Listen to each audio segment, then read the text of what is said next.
எம்ஜிஆர் காலத்தில் அதிமுகவில் எப்போதுமே உட்கட்சி ஜனநாயகம் இருக்கும்.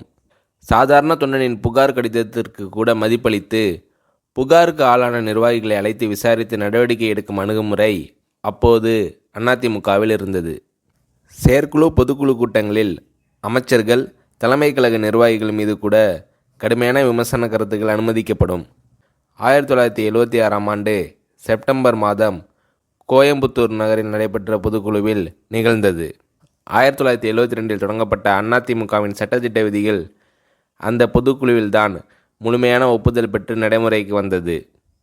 அதுவரையிலும் அதிமுக என இருந்த கட்சியின் பெயர் அனைத்திந்திய அதிமுக என்று பெயர் மாற்றம் செய்யப்பட்டதும், கட்சியின் கொடியை நிர்வாகிகள், தொண்டர்கள் அனைவரும் கைகளில் பச்சை குத்தி கொள்ள வேண்டும் என்கின்ற தீர்மானங்களும் இந்த பொதுக்குழு கூட்டத்தில்தான் நிறைவேற்றப்பட்டன.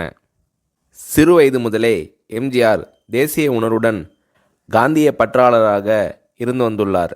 திமுகவில் இணைந்து பணியாற்றிய காலத்திலும் அவருக்கு விசாலமான தேசிய பார்வை இருந்தது. காந்தி, காமராஜரை மதித்து போற்றுவார். நேரு குடும்பத்தின் மீதும் அலாதி பிரியம் இருந்தது. அதிமுக தமிழ்நாட்டின் மாநில கட்சியாக இருந்தாலும் இதன் கிளை அமைப்புகள் ஆந்திரா, கர்நாடகா, கேரளா, மகாராஷ்டிரம், டெல்லி, அந்தமான் உள்ளிட்ட பகுதிகளில் செயல்பட்டன. கர்நாடகாவில் அதிமுகவுக்கு ஒரு எம்எல்ஏ இருந்தார். பெங்களூர் மாநகராட்சியில் கவுன்சிலர்கள் சிலரும் வெற்றி பெற்றிருந்தனர். ஆந்திர மாநிலத்திலும் சட்டமன்ற, உள்ளாட்சி தேர்தல்களில் அதிமுக போட்டியிட்டு இருந்தது. புதுச்சேரியில் அதிமுக ஆட்சியை பிடித்திருந்தது.